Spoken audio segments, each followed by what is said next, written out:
Done recording નહીં પણ આ પાછળ તો એમ નથી કાંઈ. મને વાંધો નથી, ભલે ભલે વાંધો નથી. ઓમ સહના ભવતુ સહના ભુનક્તુ સહ વીર્યં કરવાવહૈ તેજસ્વિનાવધીતમસ્તુ મા વિદ્વિષાવહૈ. ઓમ શાંતિ શાંતિ શાંતિ. એક જ મિનિટ, સંભળાય છે તમને? હા, કઈ હજી પાછું પ્રોબ્લેમ. ઓમ યસ્સંદસા વૃષભો વિશ્વપઃ છંદોભ્યોऽમૃતાત્ સંબભૂવ. સંભળાય છે ને? સમેન્દ્રો મેધયા અમૃતસ્ય દેવધારણો ભૂયાસં શરીરં મે વિચર્ષણં જીહ્વા મે મધુમત્તમા કર્ણાભ્યામ ભૂરિ વિશ્રુવં બ્રહ્મણઃ કોશોऽસि મેધયા પીતઃ શ્રુतं મે ગોપાય. ઓમ શાંતિ શાંતિ શાંતિ. શ્રુતિ સ્મૃતિ પુરાણાનાં આલયં કરુણાલયં નમામિ ભગવત્પાદં શંકરં લોકશંકરં શંકરં શંકરાચાર્યં કેશવં બાદરાયણં સૂત્રભાષ્યકૃતો વંદે ભગવન્તો પુનઃ પુનઃ. ઈશ્વરો ગુરુરાત્મેતિ મૂર્તિભેદવિભાગિને વ્યોમવદ્વ્યાપ્તદેહાય દક્ષિણામૂર્તયે નમઃ. ઓમ યસ્માચ્છાતં જગत् સર્વં યસ્મિન્નેવ પ્રલીયતે येनेदं खाद्यते चैव तस्मै ज्ञानात्मने नमः. ये इमे गुरुभिः पूर्वं प्रदवाक्यप्रमाणतः व्याख्याता सर्ववेदान्ताः तानित्यं प्रणतोऽस्म्यहं. तैत्तरीयकसारस्य मयाचार्यप्रसादतः विस्पष्टातरुचिनाम्नि व्याख्येयं सम्प्रणीयते. ओम शन्नो मित्रः वरुणः शन्नो भवत्वर्यमा शन्न इन्द्रो बृहस्पतिः शन्नो विष्णुरुक्रमः. नमो ब्रह्मणे नमस्ते वायो त्वमेव प्रत्यक्षं ब्रह्मासि त्वमेव प्रत्यक्षं ब्रह्म वदिष्यामि ऋतं वदिष्यामि सत्यं वदिष्यामि. तन्मामवतु तन्वक्तारमवतु अवतु माम् अवतु वक्तारम् अवतु वक्तारम्. ओम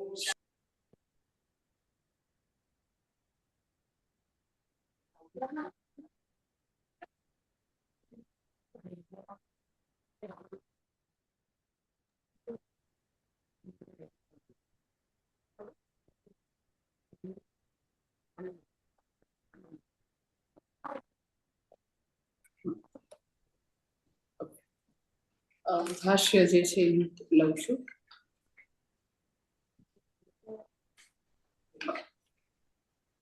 દર્શનાબેન પાછું ડિસ્કનેક્ટ થયું હતું એટલે પાછું તમારે રેકોર્ડિંગ ચાલુ કરવું તો કરી દેજો.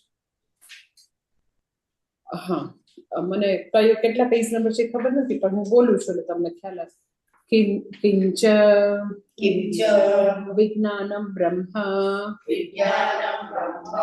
કેટલા પેજ નંબર છે? સર્વે દેવાહ ઇન્દ્ર. 124 પેજ નંબર. ભાષ્ય 125. सर्वे देवाः इन्द्रादयः ज्येष्ठं प्रथमजत्वात् सर्वप्रवृत्तीनां वा तत्पूर्वकत्वात् प्रथमजं विज्ञानं ब्रह्म उपासते ध्यायन्ति. આપણે વિજ્ઞાનમય વિષય કરીએ છીએ. વિજ્ઞાનમય મેં તમને કીધું કે વિજ્ઞાનમય હવે થોડું છે એ પૂરું કરીને પછી આનંદમય સાથે શરૂ કરી દેશે. તો વિજ્ઞાનમય હજી ચર્ચા બાકી છે. એટલે વિજ્ઞાનમય એટલે શું? તો કે ઇન્ડિવિજ્યુઅલમાં આપણી બુદ્ધિ ટોટલ તમે કહો તો હિરણ્યગર્ભ અથવા બ્રહ્માજી અથવા તો ભગવાન સૌથી પહેલા જે રૂપે ભગવાન આવ્યા એને હિરણ્યગર્ભ કહે છે. કેવી રીતે આવ્યા? તો કે સમષ્ટિ જ્ઞાન રૂપે આવ્યા. શું કામ સમષ્ટિ જ્ઞાન? તો કે નેચરલી સૃષ્ટિ એકચ્યુઅલી ગ્રોસ રૂપે આવે એની પહેલા સટલ રૂપે હોય, જ્ઞાન રૂપે. કોઈ બી વસ્તુ પહેલા જ્ઞાન હોય ને પછી એને સ્થૂળ રૂપે આવે. કોઈ બી જે છે એ વિચાર રૂપે હોય ને પછી વિચાર જે છે એ પછી કાર્ય રૂપે આવે. એમ ટ્રમ્પડો બેઠો બેઠો કીધા કરે કે ઈરાનને ખતમ કરું છું, તો બોલ્યા કરતો હતો. તો પહેલા એ વોર જે છે ક્યાં હોય? તો કે મનમાં. ઓકે, જ્ઞાન રૂપે હોય. અને પછી તો કે એને બધું જે કીધું તે કરવા જ માંડી, ખતમ કરવા માંડ્યો બધાને બેઠો બેઠો. તો બધી જ કોઈ બી કર્મો જે છે પહેલા તો કે આવી રીતે સૂક્ષ્મ રૂપે, જ્ઞાન રૂપે, વૃત્તિ રૂપે અંદર હોય. એટલે ભગવાનની સૌથી પહેલી અભિવ્યક્તિ ભગવાન કયા રૂપે પ્રગટ થયા? તો કે સૌથી પહેલા તો કે હિરણ્યગર્ભ રૂપે, ટોટલ બુદ્ધિ, દેટ ઇઝ હિરણ્યગર્ભ. તો હવે એને બધા દેવતાઓ, બધા ઇન્દ્રાદિ દેવતાઓ અહીંયા કે છે કિંચ વિજ્ઞાનમ બ્રહ્મ, તો કે સર્વે દેવાહ ઇન્દ્રાદયઃ, બધા ઇન્દ્ર આદિ બધા જ દેવતાઓ તો કે હિરણ્યગર્ભ કે જે સમષ્ટિ જે છે એની એ લોકો ઉપાસના કરે છે. અને બધા જ કર્મો તો કે હિરણ્યગર્ભથી જ સંભવી શકશે, કારણ કે હિરણ્યગર્ભ પાસે બધું જ્ઞાન છે. એટલે હવે બધા દેવતાઓ જે છે એ એની હિરણ્યગર્ભની ઉપાસના કરે છે. ઇન્દ્ર વગેરે તો ઇન્દ્ર જે છે એ દેવતાઓ એમ બી છે, અને બધી ઇન્દ્રિયો જે છે એમ પણ અર્થ આવે. ઇન્દ્રિયોને પણ દેવ કહે છે. શા માટે? આપણી બધી ઇન્દ્રિયોને ઇન્ડિવિજ્યુઅલ લેવલે, વ્યક્તિગત લેવલે. તો એને દેવ શા માટે કહે છે? તો કે ઇન્દ્રિયો પણ એનો દેવ શબ્દનો અર્થ એવો છે દ્યોતનવાન ઇતિ દેવ, એટલે જે પ્રકાશિત છે. તો ઇન્દ્રિયો પણ વિષયોને પ્રકાશિત કરવાનું કામ કરે છે. એમ બારે આપણને દેખાય કે બહુ બધા મોગરા ઉગ્યા છે. તમે સવારે સપોઝ 5-5:30 આવો તો એટલા બધા મોગરા અહીંયા ઉગેલા હોય છે. આંખ છે તો મને એ મોગરાનું દર્શન થાય છે, પણ સપોઝ કોઈ વ્યક્તિ બિચારી બ્લાઇન્ડ છે તો વિષય છે તો બી વિષયનું દર્શન ઈ નહીં કરી શકે. એટલે ખાલી વિષય હોવા માત્રથી એવું નથી થવાનું કે વ્યક્તિ જે છે એના માટે વિષય ઉપલબ્ધ છે. વિષય જે છે એને કોણ પ્રકાશિત કરશે? તો કે ઇન્દ્રિયો. કે ગઈકાલે કોઈક વ્યક્તિ આવી હતી મને મળવા, તો મેં કીધું કે ભાઈ તમે ઇન પર્સન ક્લાસ હોય ત્યારે ભરતા હો તો કે સંડેને આટલું તમને સત્સંગ કરવો છે. તો માતાજી શું કરવું? કે સંભળાતું નથી. તો મેં કીધું ભાઈ હિયરિંગ એક પહેરો ને છે ને, તો કે તો બી સંભળાતું નથી, એટલું સારું નથી સંભળાતું. એટલે મેં કીધું કે બહુ બધા બોલે ને તો એમ કે લાઈક હિયરિંગ એડ્સ કે તકલીફ હોય તો ન સંભળાય, એક વ્યક્તિ બોલે તો ચોક્કસ સંભળાય, એવું એને કહેતી હતી. એટલે શબ્દો છે, પણ શબ્દોને પ્રકાશિત કોણ કરે? તો કે મારા કાન કરે. એટલે કાન છે, આંખ છે, નાક છે, ત્વચા છે, એને પણ દેવ કહે છે, કારણ કે દ્યોતનવાન એ બી પ્રકાશિત કરે છે. કોને? તો કે વિષયોને. એટ ધ સેમ ટાઈમ એ બધી ઇન્દ્રિયોને પણ દેવતા એટલે કહે છે, કારણ કે એક એક ઇન્દ્રિય એક એક દેવતાની કૃપાથી ચાલે છે. ધારો કે આંખ જે છે તો તમને ખબર છે કોની કૃપાથી છે? સૂર્ય ભગવાનની કૃપાથી છે. પછી વાણી જે છે એ કયા સરસ મજાના દેવતા છે? અગ્નિ દેવતા. અગ્નિ દેવતા છે. અગ્નિ દેવતા જે છે, હા, શબ્દને પ્રકાશિત બી કરે. અગ્નિ છે એ બે કામ કરે, એમાં પ્રકાશ પણ હોય અને ઉષ્ણતા પણ છે. એટલે આપણે જ્યારે બોલીએ એમ કે ધારો કે કોઈ બી શબ્દની વ્યાખ્યા આપો ત્યારે હું તમને ઇન્દ્રિયની વ્યાખ્યા આપું છું કે ઇન્દ્રિયની બે દેવતા કહે છે, બરાબર? તો દેવતા કહે છે એના મેં તમને બે રીઝન આપ્યા. એક તો એ વિષયોને પ્રકાશિત કરે છે, અને બીજો અર્થ આપ્યો કે બધા દેવતાનો અંશ એમાં જ્યાં સુધી હશે ત્યાં સુધી કામ કરશે. આ બે અર્થ થાય. તો મારા શબ્દો એ વિષયના અજ્ઞાનને દૂર કરે છે. ઇન અધર વર્ડ, શબ્દો તમને પ્રકાશિત કરે છે, અજ્ઞાનનું અંધકાર દૂર કરી અને તમને તો કે જ્ઞાનનો પ્રકાશ આપે છે.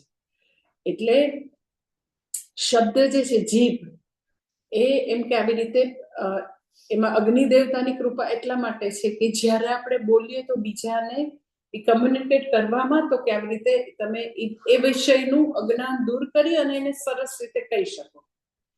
અને કોઈ કોઈ વાર તો કે આપણને બોલતા ન આવડે તો એમાં ખાલી હીટ જ આવે, પ્રકાશ આવે નહીં.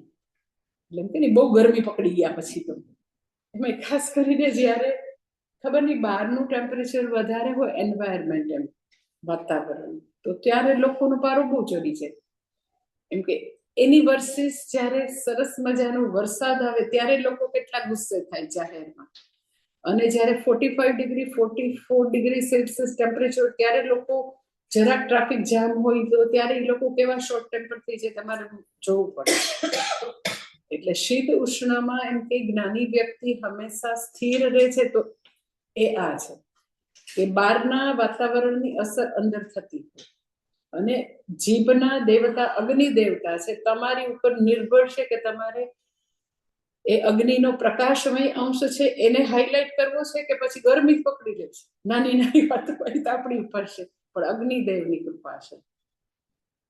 એટલે એક એક ઇન્દ્રિયમાં એક એક દેવતાની કૃપા રહેલી છે. બધી જ ઇન્દ્રિયોમાં, 5 જ્ઞાનેન્દ્રિય, 5 કર્મેન્દ્રિય, મન, બધામાં છે, બધાના દેવતાઓ છે, અને દેવતાના અંશથી એ લોકો કામ કરે છે. એટલે જે લોકોને સપોઝ આંખની પ્રોબ્લેમ છે તો એ લોકો હંમેશા આદિત્ય હૃદય કરે તો આંખનો પ્રોબ્લેમ ન આવે ફ્યુચરમાં. સૂર્ય ભગવાનની ઉપાસના કરતો ઘણાને એવું હોય ને કે મને હેરિડિટરી છે, નાની ઉંમર એટલા બધા નંબર આવી જાય તો આદિત્ય હૃદય કરવું છે. એનીવે, એટલે ઇન્દ્ર વગેરે દેવતાઓ જે છે એ પણ એની ઉપાસના કરે છે, અને આ બધી ઇન્દ્રિયો જે છે વ્યષ્ટિના લેવલે ઉપાસના કરે છે. કોની? તો કે વિજ્ઞાનમય બ્રહ્મની, જે હિરણ્યગર્ભ છે એની ઉપાસના કરે છે. ઉપાસના કરે છે એટલે શું? આપણને થાય કે ઉપાસના કરે છે એટલે રોજ એમ કે પૂજા કરે છે.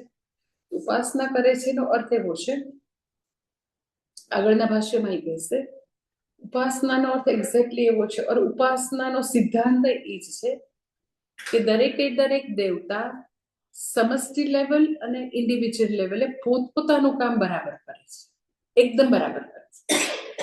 એક એક નૈસર્ગિક પરિબળો એકદમ જ ભગવાને જે નીતિ નિયમો સ્થાપિત કરેલા છે એક્ઝેક્ટ એ રીતે જ કામ કરશે. ધેટ ઇઝ ઉપાસના.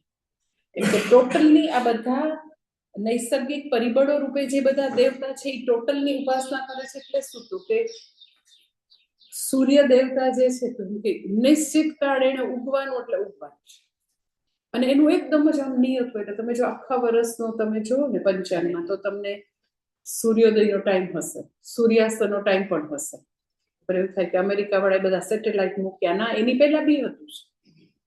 આપણું જે જ્યોતિષ શાસ્ત્ર જે છે આખું, એમાં બધું પંચાંગ ને બધું એટલું બધું એમ કે જ્ઞાન છે એમાં. એ વેદાંગ છે, એ બધા વેદના અંગ છે. તો એ એવું બધું એકદમ જ પ્રિડિક્ટ કરીને લખી શકતા હતા કે સવારે 6:22 સૂર્યોદય થાય, તો 6:22 થઈ જ જાય. તો પછી એમ સૂર્ય દેવતા એમ ન કે હવે નથી ઉઠવું છે, આવા દેવ. ભારતના લોકો થોડા ભલે ને ઘોરતા સમજતા તો થોડા લેઝી છે, જવા દો ને. તો એવું નહીં થાય. 6:22 6:22 તો કે સૂર્યોદય થઈ જ જશે. વાયુ દેવતા પણ પોતાનું જે રીતે કામ કરવાનું એ કરતા જ રહે, ટોટલ લેવલે અને ઇન્ડિવિજ્યુઅલ. જે આપણા બધા અંદર જે વાયુ જે છે, પાન અપાન વ્યાન ઉદાન, તો એ વાયુ એનું કામ કર્યા જ કરશે. શ્વાસોશ્વાસ જેનાથી ચાલે છે દેટ ઇઝ પ્રાણ અને અપાન. જે આપણે અંદર લઈ અપાન છે, બહારે કાઢીએ પ્રાણ છે. એટલે આપણે કોઈ ગુજરી જાય તો પ્રાણ જતા રહ્યા. એટલે જે બહારે ગયા છે પછી હવે અંદર આવવાનું એને ના પાડી દીધું કે બસ થયું, બહુ થયું. આટલા વર્ષોથી 70 વર્ષથી અહર્નિશ કોઈ પણ પ્રકારનો આરામ વિના મેં તારી અંદર આવી રીતે રિધમમાં શ્વાસોશ્વાસ પ્રાણ અપાનની ગતિથી રીતે હું કર્યું. કઈ ભક્તિ કરી, કઈ જપ કર્યા, કોઈ અનુષ્ઠાન કર્યું, હવે નથી, હવે જા બાય બાય ટાટા. એટલે ખરેખર લાઈફ એવી છે કે આપણી અંદરથી જે અપાન મીન્સ કે પ્રાણવાયુ બહાર ગયો તો કોઈને ખબર નથી કે એ પાછો આવશે કે નહીં. એ પાછો ન આવવું, ધેટ ઇઝ ડેથ. તો અંદર જ્યારે જાય અપાન વાયુ, તો એ એમ નથી કેતો એવું સરસ કોઝી છે ને ભાઈ, થોડું કઈ રહી જાય ને. તો તમે જો કેટલી ગભરામણ ને કેટલી મૂંઝવણ થવા મળે. જે લોકોને લંગ્સનો પ્રોબ્લેમ હોય ને, સરખી રીતે શ્વાસોશ્વાસ ન લઈ શકે, એને પૂછો કે કેટલી મૂંઝવણ છે. આપણે લોકોને એવું છે કે બધી વસ્તુને ટેકન ફોર ગ્રાન્ટેડ લીધી છે. જ્યારે લંગ્સમાં પાણી ભરાય, લંગ્સની કોઈ એવી ખરાબ કેન્સર કે વોટ એવર કાંઈ બી થાય વ્યક્તિને, ત્યારે ખબર પડે કે આ તો અંદર વાયુ દેવતા તો કેવા સરસ કામ કરતા. કોઈ દિવસ આપણે નોટિસ ન કર્યું. કેટલી વાર એમ કે મેં તમે ક્લાસમાં કીધું કે ભાઈ વધારે નહીં, 15 મિનિટ તો રોજ પ્રાણાયામ કરું, વધારે નહીં તો રામદેવ કે છે એટલા અનુલોમ વિલોમ, ભસ્ત્રિકા અને કપાલભાતિ, વધારે આ 3 તો કરું. સાચે 15 મિનિટ આ 3 કરો ને તોય તમને આખા દિવસમાં તમને એનર્જી ફીલ થશે. સાચી રીતે કરો તો આ 3 જ 15 મિનિટ, તો તમારી લંગ્સની તાકાત વધશે, તમને સારું પડશે. તો કરે કોઈ. એટલે એ કે જે વાયુ દેવતા ઇન્ડિવિજ્યુઅલ લેવલે છે, તો એ એકદમ મેટિક્યુલસલી, એકદમ જ નિયત રીતે, જે ભગવાને જે રીતે નિયતિએ જે ઓર્ડર આપ્યો છે એ રીતે બિચારા કર્યા જ કરે. કે અંદર કોઝી છે તો રોકાઈ જાવ, ન થાવ, નો, એની રીધમ પ્રમાણે ચાલ્યા જ કરશે. ઇનવોલન્ટરી એક્શનની રીતે ચાલ્યા જ કરશે. એટલે દરેકે દરેક દેવતા કે ટોટલ લેવલે હોય તો ટોટલ લેવલે કોઈ જગ્યાએ વાયુ રોકાઈ ગયો, કે હિમાલયમાં તો એવું સરસ છે કે બધા વૃક્ષો છે તો અહીંયા રોકાઈ જાય. તો પછી ઋષિકેશ હરિદ્વાર નથી જવું, બહુ પોલ્યુશન કરી દીધું, બધી ફેક્ટરી નાખી, નથી જવું. આમ તમે ઇમેજિન કરો ને, આ બધી ખાલી સ્વામી દયાનંદ જેવી બહુ કલ્પના કરે કે હિમાલયમાં રોકાઈ ગયો, પછી આમ નીચે સિટી સુધી પવન હવે વાયુ આવવું જ નથી, ના પાડી દીધી. બહુ તમે બગાડ્યું બધું, આખું એન્વાયરમેન્ટની તમે તો દશા દઈ નાખ્યો નથી બહેન. ગમે એટલું મનુષ્ય જે છે એ ટોટલ જે સંવાદિતા છે, હાર્મની છે, એને તોડ્યા કરે તોય કુદરતી તત્વો જે છે એ બધાનું ગમે તેમ કરીને ક્યાંય બી બેલેન્સ જાળવી પોતાની રીતે. મનુષ્ય તો બહુ જ ખરાબ રીતે બધું એન્વાયરમેન્ટને નુકસાન કરે છે. જે રીતે ઓઝોન લેયર તૂટે છે ને જે ગ્રીન હાઉસ ઇફેક્ટને કારણે જે બધી વસ્તુ અત્યારે થાય છે, આખું ક્લાઇમેટ ચેન્જ, એ આખું એક જુદો વિષય છે. પણ તો બી સમષ્ટિના પરિબળો ભગવાન જે ઓર્ડર રૂપે છે, નિયતિ રૂપે છે, એ રીતે એ લોકો બિચારા ટોટલ લેવલે, સમષ્ટિ અને વ્યષ્ટિ લેવલે જે બી ઇનવોલન્ટરી એક્શન છે એ બધા ચાલ્યા જ કરશે. ધેટ ઇઝ કોલ્ડ કે એ જે છે દેવતાઓ જે છે એ ઉપાસતેનો અર્થ આ છે કે નિશ્ચિત રીતે એ નૈસર્ગિક તત્વો બધા દેવતાઓ પોતાનું કામ કર્યા જ કરશે. અને શું કરશે તો કે દરેક દેવતાઓ જે છે એમાં હિરણ્યગર્ભ માટે શબ્દ વાપર્યો કે એ જ્યેષ્ઠ છે, પ્રથમ જ છે. જ્યેષ્ઠ એટલે સૌથી મોટા, પ્રથમ જ એટલે ઉત્પન્ન થયેલા. હિરણ્યગર્ભને જ્યેષ્ઠ પ્રથમ જ કે છે, બ્રહ્માજી કે છે. તો એનું તો કે એ વિજ્ઞાનમયની બધા દેવતાઓ જે છે એ એવી રીતે ઉપાસના કરે છે. શા માટે ઉપાસના કરે છે તો કે જેથી કરીને એને અનુગ્રહ પ્રાપ્ત થાય, ભગવાનનો અનુગ્રહ પ્રાપ્ત થાય. એટલે એવી રીતે નિયત રૂપે કાર્ય કરશે, એવી રીતે ઉપાસના કરશે. અને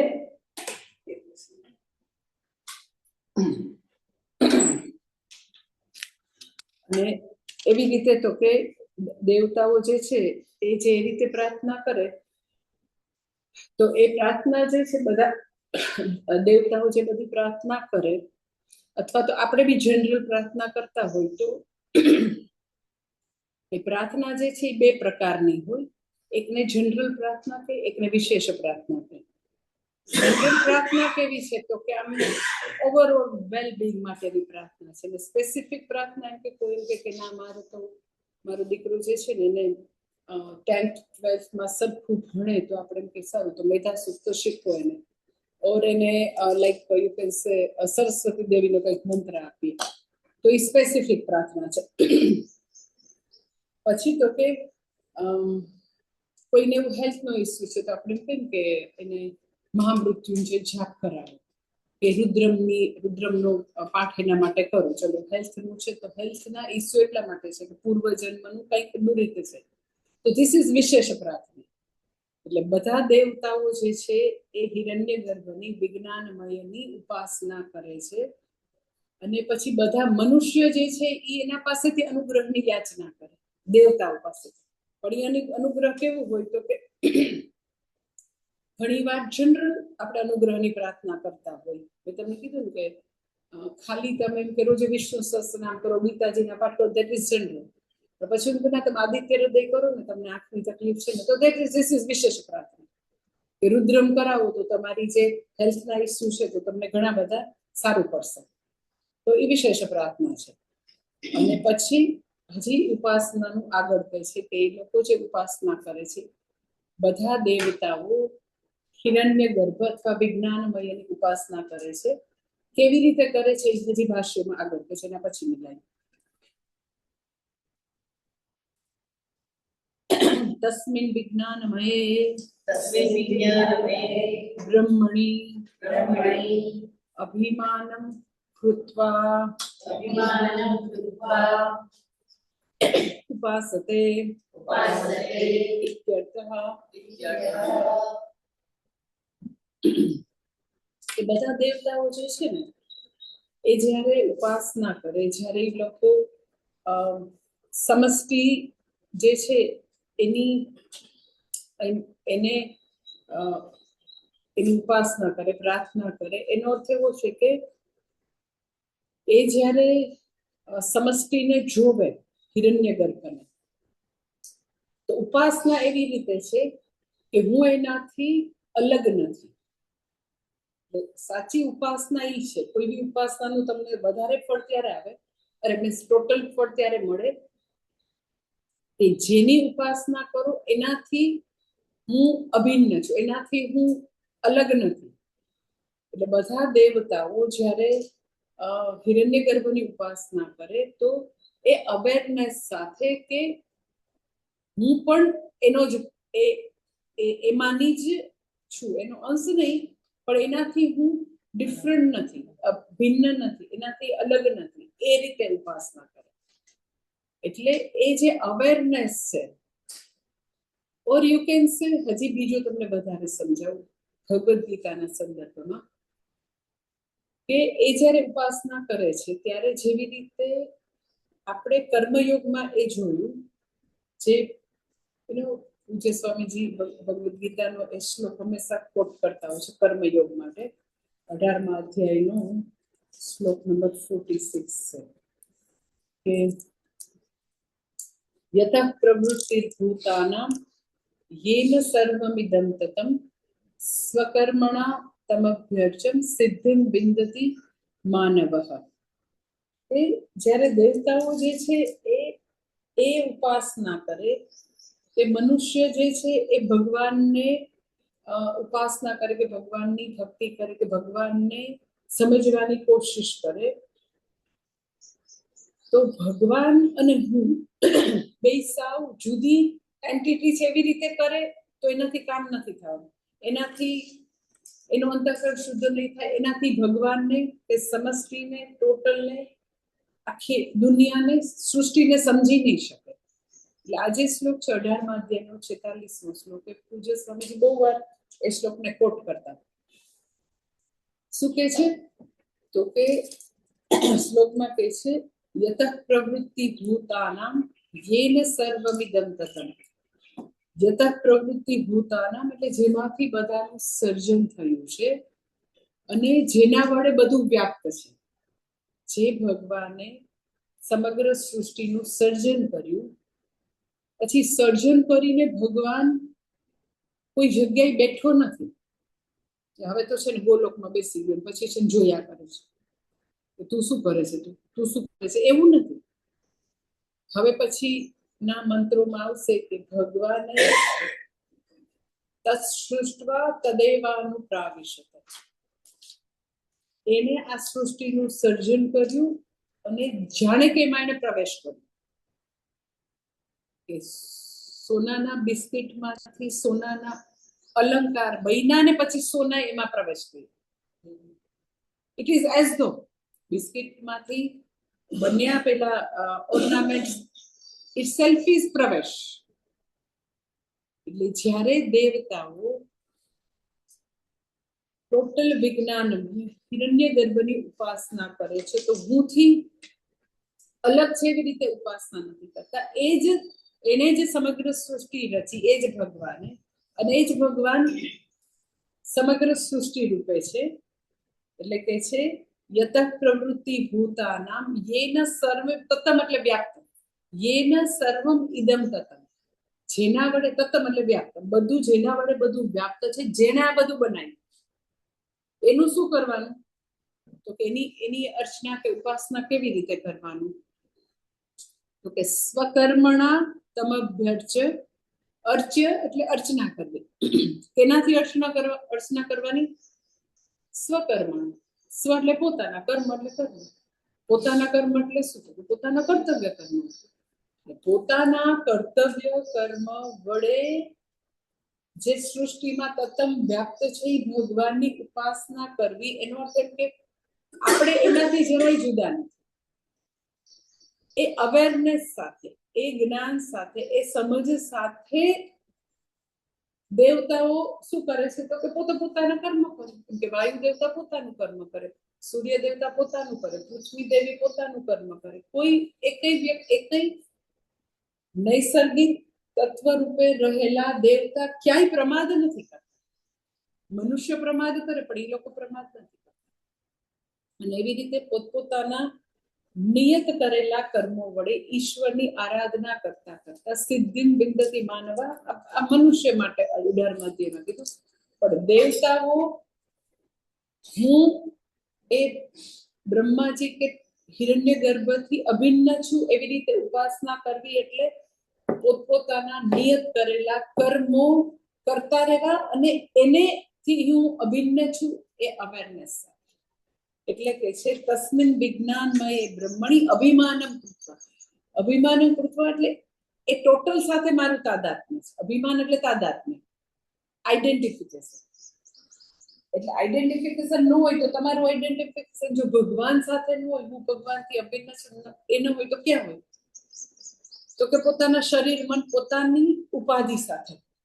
એટલે આઈધર અભિમાન પોતાના ઉપાધિ સાથે, પોતાના શરીર મન બુદ્ધિ સાથે, ઓર એ અભિમાનને, એ તાદાત્મ્યને જ્યારે ત્યાગે ત્યારે પછી આ ટોટલ સૃષ્ટિથી હું અભિન્ન છું. કે ભગવાન જો સમગ્ર સૃષ્ટિના કણકણમાં વ્યાપ્ત છે તો હું થોડી એમાંથી જુદું છું. એટલે જ્યારે ઇન્ડિવિજ્યુઅલની લાઈફમાં આવતા કર્મો છે એ ઈશ્વર જ છે, અને ઈશ્વરે મને નિયુક્ત કરેલ છે. એટલે હું મારા કર્મોથી ઈશ્વરની ઉપાસના કરું છું.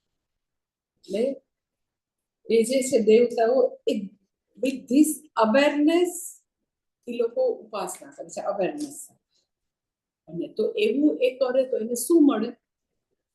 એ ઈશ્વર સાથે એક્યને જોઈ શકે. તો શું મળે? તો હવે એનું ફળ કે છે એના પછીના ભાષણમાં. તસ્માતે મહતો બ્રહ્મણા ઉપાસના જ્ઞાન ઐશ્વર્યવંતઃ ભવન્તિ. એટલે દેવતાઓ આવી રીતે જ્યારે ઉપાસના કરે કે હું ટોટલથી અભિન્ન છું, અને એ ટોટલે એ જે ભગવાન જે છે ને આખી સૃષ્ટિ રચી, આખી સૃષ્ટિ રૂપે બી ભગવાન છે, અને ભગવાન ને મને નિયુક્ત કરેલ છે એ કર્મો આપણે કરતા રહીએ. અર્થાત ભગવાનની આજ્ઞા મુજબ જ જીવે છે. પોતે પોતાની રીતે દેવતાઓ કઈ નથી કરતા, કઈ પ્રમાદ નથી કરતા. તો ભગવાન એને શું આપે? તો કે ભગવાન શબ્દનો અર્થ છે કે જેની અંદર ષડભગ છે. તો ભગવાનની પાસે પૂર્ણ જ્ઞાન છે, પૂર્ણ જ્ઞાન. એમ કે આત્મજ્ઞાન પૂર્ણ છે અને સર્વજ્ઞત્વ અને સર્વ વેતૃત્વ, એ જે સર્વજ્ઞપણું પણ છે અને બધું જ જેટલું બી સર્જન થયું એનું વિશેષ જ્ઞાન પણ છે. તો ભગવાન જે સર્વજ્ઞ છે એનો થોડોક કૃપા, એમ કે એ સર્વજ્ઞ છે પણ દેવતાઓમાં પણ ટોટલ એમ કે ના આવે, સાવ સર્વજ્ઞ પણ ન હોય પણ છતાં પણ એ લોકો પાસે ઘણું બધું જ્ઞાન આવે. ભગવાન પાસે પૂર્ણ ઐશ્વર્ય છે ટોટલ, પણ આ લોકોમાં પણ ઐશ્વર્ય આવે, ટોટલ ઐશ્વર્ય ના આવે. ષડભગ જે છે ભગવાન પોતા પાસે રાખે, પણ એ લોકો પાસે બહુ જ ઐશ્વર્ય આવે. ઐશ્વર્ય એટલે ઓવરલોડશીપ. એ લોકો બહુ બધી વસ્તુઓ ઉપર પોતે સત્તા પ્રાપ્ત કરી શકે, ઘણું બધું કંટ્રોલ કે કમાન્ડમાં લઈ શકે, કે ઘણા રાક્ષસોને મારી શકે, ઘણા ફોર્સિસ ઉપર પણ એનું ચાલતું હોય. બધું ન ચાલે પણ ઇન્દ્રનું કાંઈક તો ઉપજતું હોય, અગ્નિનું કાંઈક તો ઉપજતું હોય. એટલે આ બધા દેવતા ભગવાનની આવી અભિન્ન રૂપે ઉપાસના કરે, ભગવાનની આજ્ઞામાં રહીને પોતાનું કર્તવ્ય કર્મ બજાવે, એટલે એ જ્ઞાન અને ઐશ્વર્યવાન બને. પછી જ્ઞાન અને ઐશ્વર્યવાન બને એટલે શું? સત્ય સંકલ્પ બને. આ ત્રણ વસ્તુ, જ્ઞાન મળે, ઐશ્વર્ય મળે અને સત્ય સંકલ્પ બને. એટલે શું થાય? તો કે હવે મનુષ્ય એ બધા દેવતાની ઉપાસના કરે તો એ લોકો પાસે જ્ઞાન છે, ઐશ્વર્ય છે અને સત્ય સંકલ્પ છે, તો એ મનુષ્ય ના થાય. એટલે ધારો કે કોઈ વ્યક્તિ ભગવાનની સીધી પૂજા ન કરે, કોઈને એવું થાય કે મારે તો છે ને આવી રીતે વાયુ દેવતાની કરવી છે, અગ્નિ દેવતાની ઉપાસના કરવી છે, ઇન્દ્રની ઉપાસના કરવી છે, પૃથ્વી દેવીની આપણે ભૂસુપ્તથી મારે બસ અનુષ્ઠાન કરવું છે, તો એની પાસે પણ જ્ઞાન, ઐશ્વર્ય અને સત્ય સંકલ્પ પણ છે. એટલે એના ભક્તોને એ થોડું થોડું આપી શકે. એટલે એમ કે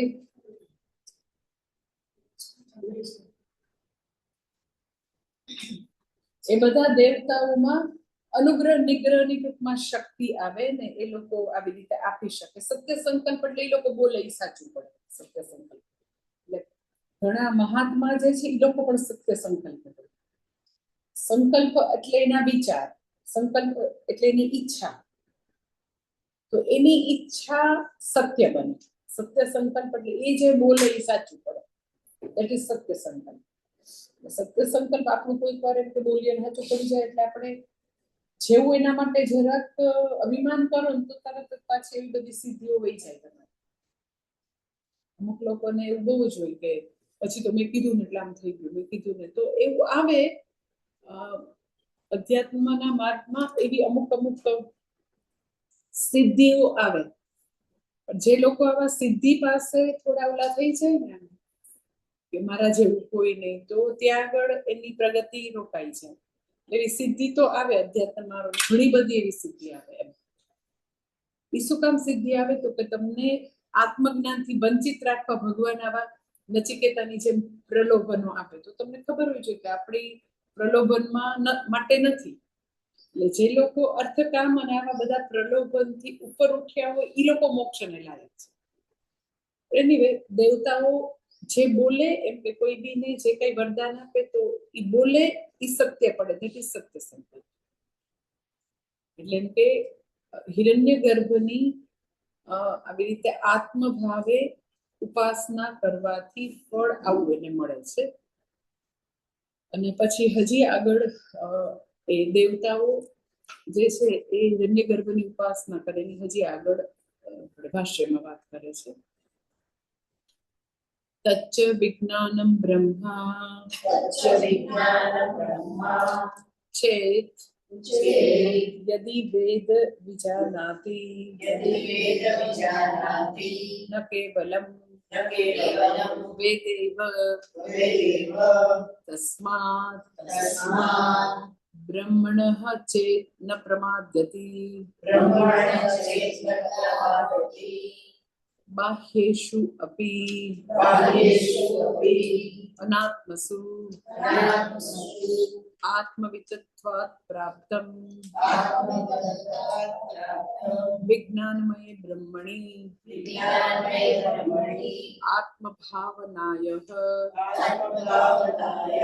પ્રમદનમ અતઃ તન્નિવૃત્ત્યર્થમ ઉચ્યતે તસ્માत् ચેતન ઇતિ. કે જે અવિજ્ઞાનમ બ્રહ્મ જે છે એ જે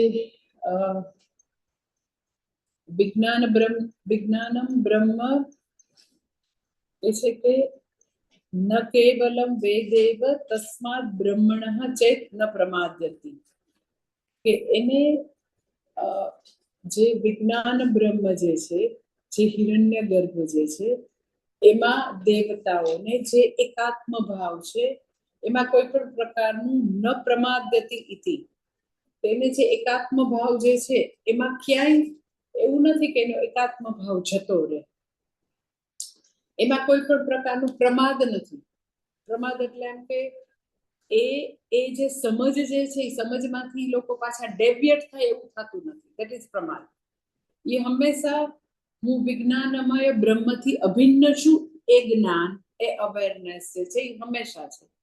ઇટ્સ લાઈક કે જે સુવર્ણ જે છે અને જે અલંકાર જે છે એને એકદમ જ હંમેશા અલંકારોને હંમેશા એ અવેરનેસ કે એ જ્ઞાન કે એ સમજ હોય કે હું આનાથી અભિન્ન છું. શેનાથી? સુવર્ણથી.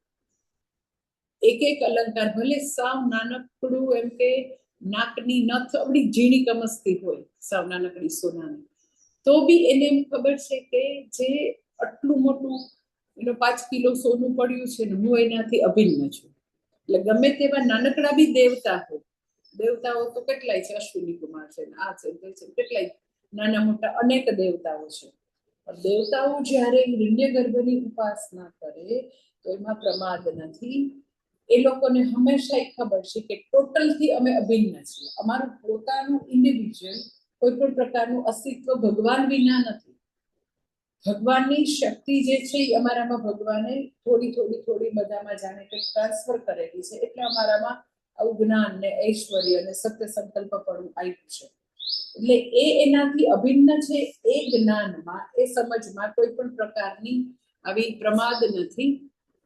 જેવી રીતે દરેક ઓર્નામેન્ટ્સને એવી એકદમ જ પાક્કી ખબર છે કે અમે સુવર્ણથી જરાય અભિન્ન નથી, સુવર્ણથી જરાય દૂર નથી. ઇનફેક્ટ સુવર્ણ છે એને એકદમ જ દ્રઢ જ્ઞાન છે એના જેવું. અને પછી આગળ કહે છે કે કે આ બધી વસ્તુ જે છે આગળ કે છે ને વિજ્ઞાનમય બ્રહ્મ. પેલા કેવું હતું? પેલા તો કે બાહ્યેષુ અપી અનાત્મસુ, ભાષ્યમાં કહે છે આત્મવિતત્વમ પ્રાપ્તમ વિજ્ઞાનમય બ્રહ્મણી આત્મભાવનય પ્રમાદન. એમ કે પહેલા શરૂઆતમાં સાધકને, ઇન્ડિવિજ્યુઅલ લેવલે સાધકને એવું હતું કે જે અન્નમયાદી બધા જે છે એમાં આઈડેન્ટિફિકેશન હતું, અર્થાત મારા માટે કોષ હતા. અન્નમય નહીં રહેતા, અન્નમય કોષ થઈ ગયું. અને એટલે જેવી રીતે દેવતાઓને પ્રમાદ નથી, દેવતાઓ એકદમ જ હિરણ્ય ગર્ભ સાથે હું એક છું એ જોઈ શકે છે. ઇઝ ટોટલી અનલાઇક ટુ મનુષ્ય. મનુષ્યોને એવું નથી. મનુષ્યને તો કે દરેક લેવલે બધા જ સાથે અન્નમયમાં પણ એને અભિમાન છે. અભિમાન એટલે આઈડેન્ટિફિકેશન. જે પ્રાણમયમાં છે, મનોમયમાં છે, વિજ્ઞાનમયમાં છે, બધે છે. એટલે છેલ્લી લાઈનમાં કહે છે કે તન્નિવૃત્તિ અર્થે, આગળ કીધું ને, અતઃ તન્નિવૃત્તિ અર્થમ ઉચ્યતે તસ્માત ચેત ન ઇતિ. જે દરેક લેવલે અન્નમય સાથે પણ એક્ય છે. અને એક્ય કેવું છે? તો કે આજકાલનું છે કે એકવાર એવી મિસ્ટેક થઈ ગઈ એવું છે? તો કે ના, એ જે મિસ્ટેક નથી, એ જે દરેક લેવલે અન્નમય પ્રાણમય, મનોમય, વિજ્ઞાનમય બધા લેવલે તાદાત્મ્ય છે.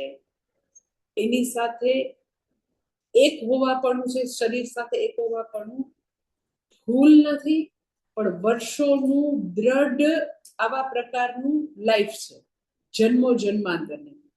અને એ પાછી એની વિશેષતા શું છે તો કે એક વ્યક્તિને એની ભૂલ કરે છે એવું નહીં, એક વ્યક્તિને આવું ભૂલ નહીં, પણ આવા પ્રકારનું દ્રઢ માન્યતા કે ભ્રાંતિ છે એવું એકને છે એવું નહીં, બધાને. મનુષ્ય માત્રનું જન્મ સમયનું કેપિટલ જ આ છે કે આવી દ્રઢ માન્યતા, ભૂલ, પછી અભિમાન કે તાદાત્મ્ય લઈને જ આવે છે.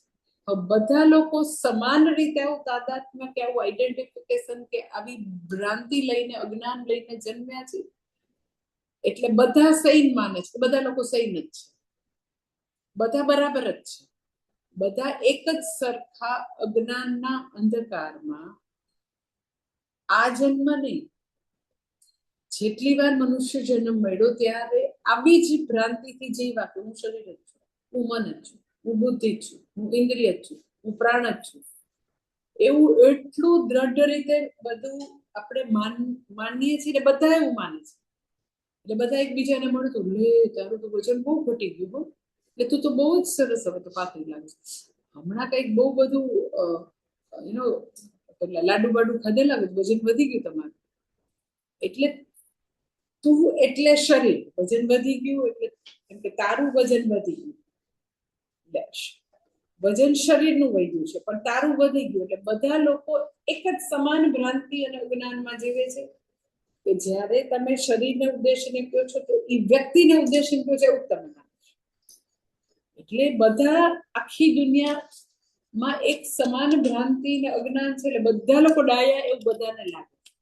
હવે બધા ડાયા છે એવું માને ને એમાં કોઈક જો જાગી જાય, બધા એમ કે આવી અજ્ઞાનની ચાદર ઓઢીને બધા સૂતા છે, એમાં કોઈને જ્ઞાન થઈ જાય ને ઉઠી જાય અને એમ કે ભાઈ હું શરીર, મન, મનોબુદ્ધિ, ચિત્તાની અહંકાર નામ એમ કોઈ કહેતો એમ કે આ કોણ છે, આગળ છે.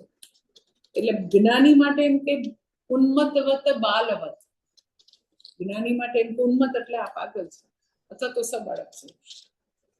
એટલે જ્ઞાનનિષ્ઠ વ્યક્તિનો ઘાટ કેવો હોય કે બધા જ ગાંડામાં એક વ્યક્તિ ડાય થઈ જાય તો એ જે ડાય થઈ ગઈ એને બધા શું કે ગાંડો છે. એટલે એકદમ જ વિચિત્ર છે કે બધા જ લોકો જન્મો જન્માથી અજ્ઞાનની ચાદર ઓઢીને સૂતા છે. એટલે નરસિંહ મહેતા એમ કે જાગીને જોયું તો જગત દિશે નહીં, કારણ કે જેને તમે જગત કહેતા હતા, જેને ભવસાગર કહેતા હતા, તો એ તો બધું કઈ રહ્યું જ નથી. બધા એને એકદમ ઉન્મત્ત બાલવત એવું જ કહે. એનીવે ટૂંકમાં કહેવાનું તાત્પર્ય છે કે આવી રીતે ભ્રાંતિ, બધા લોકો ભ્રાંતિમાં જીવે છે. પણ દેવતાઓ ને એવો પ્રમાદ નથી, ઈ તો કે હિરણ્યગર્ભ સાથેનું એક્યને જોઈ શકે છે, એ અવેરનેસ સાથે જ લોકો જીવે છે, માટે એને જ્ઞાન અને ઐશ્વર્ય મળે છે. પણ આપણે તો કે મનુષ્ય જે છે એ આવી વૈશ્વિક ભૂલ સાથે જીવે છે. અને તમને એવું થાય કે ઓકે કે વાંધો નહીં, પછી મનુષ્ય જે છે વેદાંત ભણશે પછી તો એને એમ કે લાઈક યુ કેન સે એ ભૂલમાંથી, એવા તાદાત્મ્યમાંથી, એ દેહાત્મ ભાવમાંથી, દેહાત્મ ભાવ એટલે દેહ, આત્મા એટલે હું છું, એવી ભ્રાંતિમાંથી પછી તો બહાર આવી જશે એકવાર સાંભળે તો. પ્રોબ્લેમ એવો છે કે એકવાર સાંભળો તો એ ભ્રાંતિ કે અજ્ઞાનમાંથી એક તરત બહાર નથી આવતું. શું કામ તો કે ઊંધા આટા, રોંગ ઓરિએન્ટેશન એક દિવસનું નથી. તમે સાંભળ્યું એક દિવસ, 2 દિવસ, 20 દિવસ, 25 દિવસ સાંભળ્યું, તો સાંભળ્યું છે એની પ્રમાણમાં જે ગ્રંથિ જે છે એ બહુ જન્મો જન્માંતરની છે. એટલે ઇટ ઇઝ લાઈક ખાલી સિમ્પલ એમ કે ભગવદ્ ગીતાનું ચેન્ટિંગ ખોટું તમે 20 વર્ષથી 15મો અધ્યાય ખોટો બોલતા હોય, પછી તમને સાચો શીખવે કોઈ, 20 વર્ષનું જે ખોટી જીભ વળી ગઈ હોય તો શીખવે એટલે એક વારમાં તમે એમ કે શીખી જાવ, નિત્ય સુધાનંદજી પાસે કે કવિતાબેન પાસે કોઈ પણ શીખર હવે તો સાચું જ બોલાવા મળશે.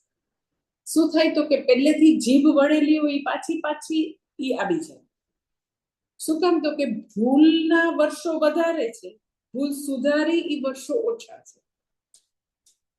એટલે નિયમ એવો જ છે એનો કે તમે કોઈ બી વસ્તુ ભલે એમ કે સાચી અને મહાન જે છે તમે એકવાર તમે તમારી પાસેથી લાવ્યા કે તમે આત્મજ્ઞાનનું શ્રવણ કર્યું, that is the thing, ultimate વસ્તુ. જીવ બ્રહ્મનું એક્ય જે છે એ તમારી પાસે આવ્યું, પણ એ આવેલી વસ્તુને સસ્ટેન કરવી બહુ મુશ્કેલ છે, ટકાવી રાખવી. તમે અત્યારે શ્રવણ કરો છો તો તમને એટલી ખબર પડે છે, મેં કેટલી વાર તમને એમ કીધું કે હું શરીર, મન, બુદ્ધિ, ઇન્દ્રિય કેમ નથી, એ લોજિકલી સમજાયું કે યત્ય દ્રશ્યમ તદ નહમ તદ જડમ, કે જે હું જોવી તો ન જોઈ ને દ્રષ્ટા ને દ્રશ્ય જુદા હોય. તો એ તમે સાંભળ્યું હોય, લોજિકલી તમને એકદમ કન્વિન્સ થયા હોય, સમજાઈ ગયું હોય, પણ પાછો વ્યવહાર આવે તો જૂનું ઓરિએન્ટેશન પ્રમાણે જે વર્તન કરી છે ખબર ન પડે, એવું યાદ ન આવે કે આપણે તો પાછા એમાં એ રટમાં વયા ગયા, હું શરીર છું એવું જ આપણે માનવા માંડ્યા. શા માટે તો કે જ્ઞાન પ્રાપ્ત કરવું એક વસ્તુ છે, પ્રાપ્ત કરવું કોઈ બી પ્રાપ્તિ એક વસ્તુ, અને પ્રાપ્તિ થયેલી વસ્તુને સસ્ટેન કરવી એ આખો બીજો વિભાગ છે. એમ કે બ્રહ્માજીએ સૃષ્ટિનું સર્જન કર્યું તો એક વિભાગ પૂરો છે, પછી સસ્ટેન કોણ કરે તો ભગવાન વિષ્ણુ. તો સસ્ટેન એમને કરે, સસ્ટેન કરવા માટે કોની સાથે પરણેલા છે? લક્ષ્મીજી. લક્ષ્મીજી વગર સસ્ટેન કરીએ ઘણા મને કે કઈ વાત થતી હતી, આઈ વોઝ અમ્યુઝડ ટુ લિસન. મને કે આશ્રમ બાંધવો એક વસ્તુ છે, એ સહેલું છે, ટકાવવો અઘરો છે. મેં કીધું મને પૂછો બાંધવો સહેલો છે કે હાઉ કેન યુ ટેલ બાંધવો સહેલો છે? બાંધવો બી એઝ સચ અઘરો છે, અને સસ્ટેન કરવું કદાચ એનાથી વધારે અઘરું છે. પણ ડોન્ટ ટેલ મી કે બાંધવું સહેલું છે પણ ટકાવવો અઘરો છે.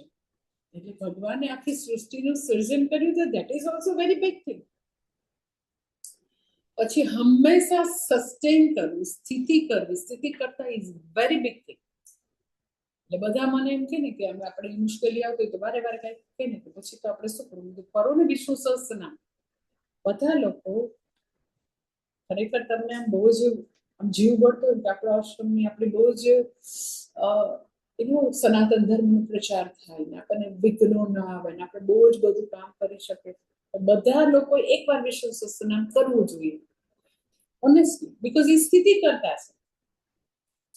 થઈ ગયું, ભગવાને આપણને બનાવી દીધું બ્રહ્માજીએ, તો હવે વિષ્ણુ ભગવાનનું આહ્વાન કરું કે ભાઈ વિષ્ણુ ભગવાન હવે આવો, તમારી અષ્ટવિધ લક્ષ્મી લઈને આવો તો અમે કામ કરી શકશું.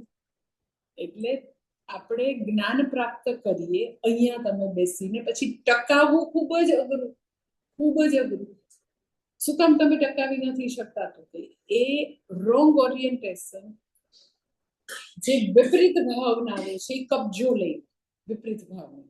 હું શરીર, મન, બુદ્ધિ છું, જગતમાં સુખ છે, અને હું તો કે અપૂર્ણ છું, અસંતુષ્ટ છું, હું દુઃખી છું, મને જો ને બધા પરેશાન કરે અને મને તકલીફ આને કારણે છે, આ દૂર થઈ જાય તો હું બરાબર થાય. It's all wrong orientation. જેટલી વાર આપણે આપણા સુખ દુઃખનો આધાર, બ્લેમ ઓર નિમિત્ત આપણા સિવાય બીજે કહીએ ને તો હજી આપણે વિકાસમાં બહુ પાછળ છે. સુખ બી કોઈ મને નથી કરી, સુખી કોઈ નથી કરી શકતા, દુઃખી કોઈ નથી કરી શકતા. એટલે એનું અહીંયા આગળ જ્ઞાન પ્રાપ્ત કર્યું, પણ જેવું તમે you try to connect this જ્ઞાન in day to day life, તો તમને ખબર પડશે કે પાછું સમજણા થયા ત્યારથી જે ગ્રંથિ હતી એ જ છવાઈ જશે. એટલે મેં તમને ગઈ વખતે આ નિધિધ્યાસન આપ્યું. ઇટ્સ વેરી બ્યુટીફુલ કે તમને જેવું એવું થાય ને કે હા સપનું થઈ જાય ને તો પછી શાંતિ, બસ પૂરું, હજી કાંઈ વેદાંત આવ્યું નથી. સચ થઈ જાય તો તો મેં તમને કીધું ઈ થવાનું છે તો થશે, નહીં થવાનું તો નહીં થાય. આપણે એના માટે પૂરા પ્રયત્ન કરી દીધા પછી આપણે તો કે ઓમ તત્સત, આપણું ત્યાં કામ પૂરું થઈ ગયું. આપણે ટોટલ એફર્ટ મૂકી દીધા, વાર્તા તે આપણી પૂરી થઈ ગઈ. પછી ટોટલ સૃષ્ટિની સ્કીમમાં થવાનું હશે તો થશે, નહીં થવાનું તો નહીં જ થાય. પણ એ થવાનું હશે એટલે થશે એટલે મને બહુ મજા આવી ગઈ, વાર્તા પૂરી, વેદાંત કાંઈ નહીં થાય. પછી નથી થતું એટલે બહુ હું દુઃખી થઈ જાય, એટલે કઈ વેદાંત નથી. એટલે મારી નિરાત, મારી શાંતિ, મારા સુખ દુઃખ અહીંયાથી બારે જરાક તમે કાઢ્યા પૂરું. એટલે સારી વસ્તુ ન બને ને ખરાબ બને એવી કઈ પ્રાર્થના કરવાનું કહેતી નથી. હું તો એટલું જ કહું છું કે એ જોડાણને તમે કાપી શકો છો.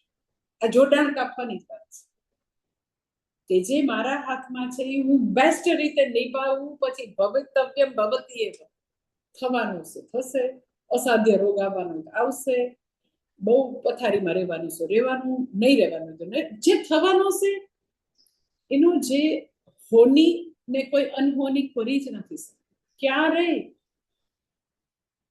એટલે તમે ઓવર થિંકિંગ કહો, તમે ભવિષ્યમાં જીવવાનું કહો, તમે વર્તમાનમાં નથી જીવતા, યુ નેમ ઇટ, બધામાંથી તમે મુક્ત થઈ જશો. ખાલી આટલું નીતિ હશે, આટલું જ કે મારાથી થાય નહીં, કરી લીધું. ઈશ્વરે જે નિર્માયેલો શું જ્યારે થવાનું હશે એ થતું જ રહેવાનું છે. આપણે ગુજરી જશું પછી થશે, અને ગમે ત્યારે ભગવાન દોરી ખેંચી લેવાનું છે. છીએ એટલા વર્ષો નિરાત શાંતિથી રિલેક્સ થઈને જલસા કરીને જીવવાનું છે. એટલું જ આપણા હાથમાં છે, બીજું કાંઈ હાથમાં નથી. સો ઓલ ધ ટાઈમ સુખ દુઃખ ને બારે કોઈ બી રીતે તમે બનાવો છો. આઈધર દુઃખ હોય તો બ્લેમ કરીને, સુખ હોય તો આવી વિશફુલ થિંકિંગ ને આશાઓને બધી આવા મોટા મોટા શેકચલી જેવા બધા મિનારા ચડીને, તો એનો અર્થ એમ કે હજી વેદાંત આપણું એટલું બ્યુટીફુલ નિધિધ્યાસન છે કે કાંઈ બી કોઈ બી આપણને આમ ભયંકર મહેચ્છા હોય એની પૂરી થઈને તો એ તમને બહુ જ મજા આવી ગઈ, તો તમે તમારી જાતને પૂછો કે બહુ મજા આવી ગઈ. એનો અર્થ એમ કે આત્માનંદથી તો દૂર જ છે. મજા આવી છે શેનાથી? તો કે વિષયોથી, દુનિયાથી. જે બધી વસ્તુ ડિઝાયરેબલ વસ્તુ થઈ પૂરી એટલા માટે, તો એવું ક્યારેય નથી. કોક વાર થાય છે એનું, એટલે ઇક્વલ અને મોર રિઝલ્ટ તો કેટલી વાર વધારે તો લેસ અને પોઝિટિવ આવે. તો શું કરવું છે? ઇક્વલ મોર લેસ અપોઝિટ ને સાક્ષી ભાવે જોવા છે, સમત્વ કેળવવું છે કે જન્મો જન્માંતરથી એને જ જોઈને હર્ષ વિષાદના ઉચક નીચકમાં જિંદગી કાઢી હજી કાઢવી છે. એ સમજે છે ને, એ એક વસ્તુ ઉપર એટલી બધી માનસિક શાંતિ અને નિરાત બધી ત્યાં જ છે. You are totally relax, totally relax. You are doing what you can do all the time. Any કોઈ ના જ નથી. અને એ તો મનુષ્ય જન્મ છે કે તમે તમારું કર્તવ્ય કર્મ બેસ્ટ રીતે નિભાવો. પણ એનાથી હું સુખી દુઃખી વાર્તા, એનાથી કોઈ લોકો મને સુખી દુઃખી કરી દે છે વાર્તા પૂરી. મને એવા મનુષ્યાણામ કારણમ બંધ મોક્ષ, બધું જે છે એ મારું છે, મારે બહાર જોવાનું જ નથી. એટલે જ્ઞાન પ્રાપ્ત કરવું એ એક વિભાગ પૂરો છે. સસ્ટેન કરવું it is very big, very big. Sustain કરવું એટલે તમારી બધા જ જાગૃત અવસ્થાના કલાકોની જાગૃતિ છે. વેરી બિગ અવેરનેસ, એકદમ જ એલર્ટ લાઈફ, એલર્ટ, એકદમ એલર્ટ. કારણ કે વારે વારે મન એ જે ગલત ઓરિએન્ટેશન છે ને, જે જન્મો જન્માંતરું છે ત્યાં જતું રહે છે. એટલે એનું જે તમારા મનની તેજસ્વીતા છે, તમે યાદ રાખો છો અને try to connect this knowledge in your life. That is very big achievement. નહીતર કમ્પાર્ટમેન્ટ વાળી લાઈફ થાય કે તમે સાંભળો છો ને સમજણ એક વસ્તુ છે અને જીવન બીજી વસ્તુ. એટલે બધી ખબર હોય પણ બધી ખબર પડી ગઈ, નીચે પડી ગઈ.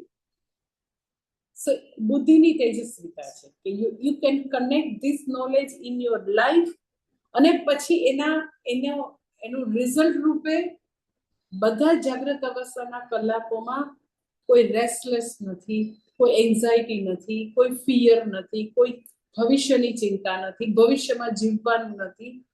All the time you are relax, શાંત, સ્વસ્થ. એ એનું પરિણામ છે. કારણ કે તમે દોરડું કાપીને, શું દોરડું કાપ્યું? તો કે આમ થાય તો મને મજા આવે, દોરડું કાપી. તમે એમ કહો એટલે મજા ન આવે? કરો મજા, જન્મ જન્માંતરથી આમ થાય તો મજા થાય એવું જ કરતા રહ્યા છો. એમ કઈ એમ નથી થવાનું. અને એમ કરવાથી જે મળે છે એ સ્વરૂપ આનંદ નથી. એ હવે આનંદમય કોષમાં આવશે. આનંદમય કોષમાં એ જ બધી ચર્ચા આવશે. હું કહું છું ને કે આમ થાય એટલે મને મજા આવી, તો that is not you, that is situation. This is આનંદમય કોષ. આનંદમય કોષ અને સ્વરૂપ આનંદ એ બે જુદા છે. એ આખી ડિલાબરેટ ચર્ચા હવે આવશે આનંદમય કોષમાં. એટલે એનીવે જ્ઞાન પ્રાપ્ત કરીએ છીએ આપણે, પણ જ્ઞાનને આપણા અંતઃકરણમાં ટકાવી શકતા નથી. એટલે એકવાર જાણ્યા પછી વારે વારે અનાત્મ ભાવમાં સરકી જેવું સહજ છે. જેની બુદ્ધિની તેજસ્વીતા હશે, ખૂબ જ એલર્ટ લાઈફ જીવતા હશે, એ લોકો યાદ રાખી શકશે. It's matter of memory also. મેમરીનો વિષય છે. You remember all the time. કે ના શું કરે ભાઈ તું? પાછું કેમ પોતાની જાતને શરીર માનવાનું? પાછું કેમ મન માનવાનું? પાછું કેમ ઇમોશન સાથે જતા રહે? તો you have to all the time remember also. You have to tell yourself કે શું છે ભાઈ, શું છે, કેટલા જન્મો, હજી કેટલા જન્મો કરવા છે? પાછું પુનરપી જનનમ પુનર્જન્મ પેલા માગું જ ભાઈ કે આ જન્મે જ હવે મુક્તિ જોઈએ છે. તો યુ હેવ ટુ મનન કરવું પડે, નિધિધ્યાસન કરવું પડે, યાદ રાખવું પડે. અને પાછી વિપરીત ભાવના કે દેહાધ્યાસ છવાઈ જાય તો પાછી પોતાની જાતને ઉદ્દેશીને કહેવું પડે. એટલે ટૂંકમાં જ્ઞાનને પોતાના મનમાં સસ્ટેન કરવું પડે, સ્થિર ભાવ કરવો પડે. ધેટ ઇઝ કોલ્ડ જ્ઞાન. એટલે કે છે કે આવી રીતે બધા દેવતાઓ એઝ અ સમષ્ટિ અને વ્યષ્ટિ લેવલે આપણે તો કે અન્નમયાદિમાંથી અહંભાવ ત્યાગવાનો છે અને વિજ્ઞાનમય સાથે તો કે તાદાત્મ્ય ટોટલ સાથે કેળવવાનું છે એ કે છે. અને એનું પાછું વિજ્ઞાનમયની ઉપાસના હજી ફળ આગળ કે છે એના પછીના ભાષ્યમાં. ખાલી ભાષ્ય વાંચી લઈએ. अन्नमयादिषु आत्मभावं हित्वा, आत्मभाव हित्वा એટલે એમાંથી છોડીને, हित्वा એટલે છોડીને, अन्नमय વગેરેમાંથી केवले विज्ञानमय ब्रह्मणि आत्मतत्त्वं भावयन् आस्ते चेत इत्यर्थः. આ બધા આગળ આગળના કોષ જે છે જેટલા કીધા એમાંથી આત્મભાવ કાઢી નાખવાનો છે અને અત્યારે જે છે વિજ્ઞાનમય એમાં ભાવે એટલે આત્મભાવ કેળવે તો શું ફળ આવે હવે પછી કહે છે.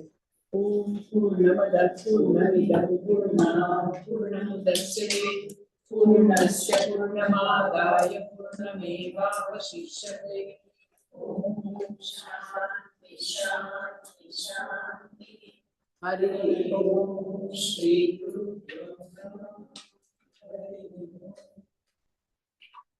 મંડે ટ્યુઝડે ક્લાસીસ આપણો 7 થી 8 ભગવદ ગીતા.